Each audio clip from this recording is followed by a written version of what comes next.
name is Linda Baginski Desenui. She wrote down exactly how to say her name, so hopefully I did it correctly. Okay. Lives in Southern California in Aliso Viejo. She's a foster mom. She's an animal advocate. She's a volunteer in the jail system. She volunteer tutors for illiterate adults. She mentors young ladies struggling with addiction. She's a journalist for Production Magazine and Glendale News Press. That's impressive. She's an executive recruiter. She's now the Vice President of Business Development and Merchant Services. She's got a bachelor's degree in writing from UCSD. She's got a loving husband. She's a dog mom with 2 dogs.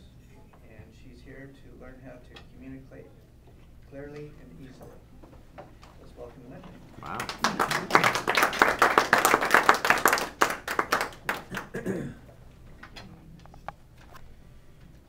Madam Postmaster, ladies and gentlemen, I was told to read that and to be introduced that way.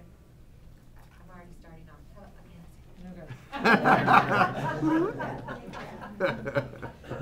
Madam Toastmaster, ladies and gentlemen. A few years ago, a book came out, All I Really Need to Know I Learned in Kindergarten by Robert Fulghum. A few of the things he wrote were, share everything. If you hurt someone, say you're sorry. And play fair. Today I'm going to tell you about a different source where I learned everything I need to know. My 2 rescue dogs.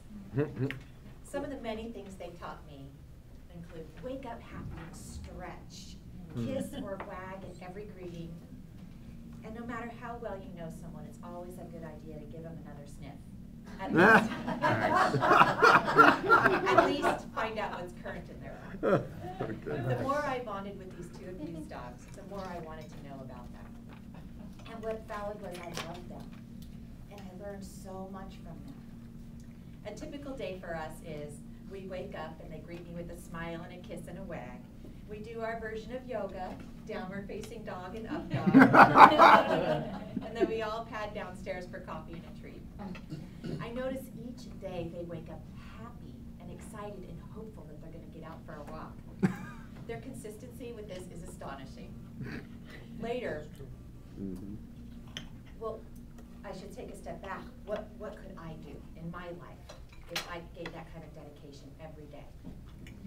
So later, they wait patient for me to get ready, and they have eye contact with me, and they softly gaze at me, and they communicate with me the entire time I'm getting ready, hoping that they're going to get on a walk.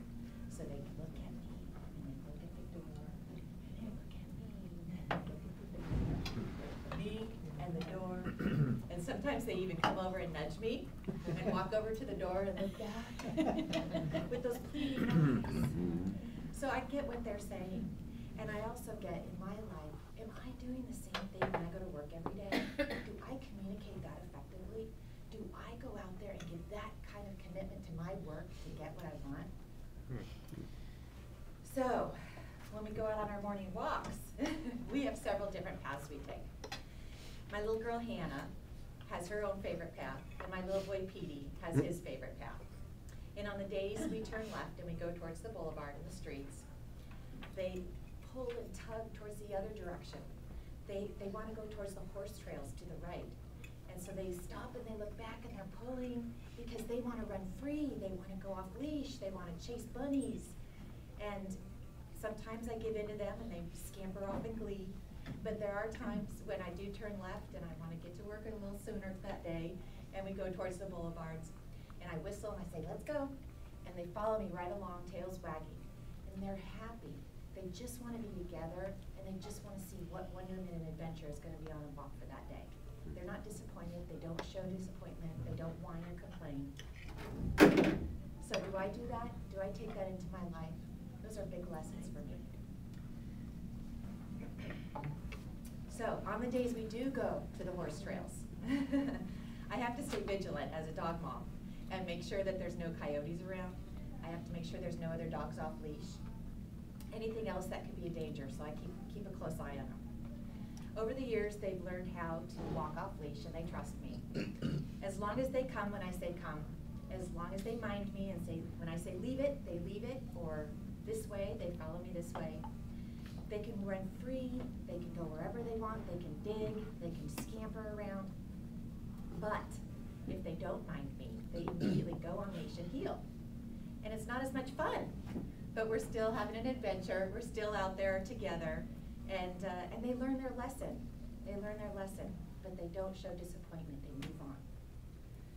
So what I came to realize is so much of a dog's life is instinctual, but so much of it is learned behavior. And as it relates to my life, so much of my life is just human nature, but so much of my life is also social training, social learning. These instincts that dogs have, human nature that we have, it's not good, it's not bad, it just is. Retrieval instincts in my dogs, they're not good, they're not bad, they just are. And for me, when I ramble and bamble and I'm nervous and I'm chatty, you know, those kind of things, they're not good or bad, they just are. But how we deal with them, the actions we take with them, what are the consequences of those things? Now, those things can be good or bad. For example, if you have a dog that likes to chew on things and he eats your favorite pair of designer shoes, that's clearly bad. Get him a chew toy. But those are some of the lessons that I learned from my dogs. But now, each night, when I come home, the entire pack comes to the door. They welcome us. They welcome my husband and I when we come home. Their tails are wagging, they're excited. They act as a team. They also act as a team when someone knocks at the door. We're sitting on the sofa, there's a knock on the door, little Petey runs to the door barking. He wants to alert us someone's coming. He wants to ward off any intruder that's coming along. And little Hannah leaps in front of the door, between the door and the sofa, and she stays behind to protect us. That's teamwork. That's teamwork. What can we accomplish today when we have teamwork? We can do so much more together that we cannot do alone. There's so many more things I've learned about my life from my two little rescue dogs. I want to share one last thing before I close, and that's play. My dogs work a lot to get what they want, but they also play every day. We work hard in our lives. We have challenges in every area of our lives. And it can be also full of wonderment. If we wake up happy, work within our boundaries, work as a team, and make sure to play. Give it a try. Grab a toy, run around, tease someone lovingly, and give someone the time of day to just be with them in the moment. In closing, of all the things I learned from these two loving and beautiful dogs, the most important lesson was that the more time I spend with them, the more I got to know them. And the more I got to know them, the more I loved them. And I learned so much more that way. Love, therefore, keeps growing as long as I put time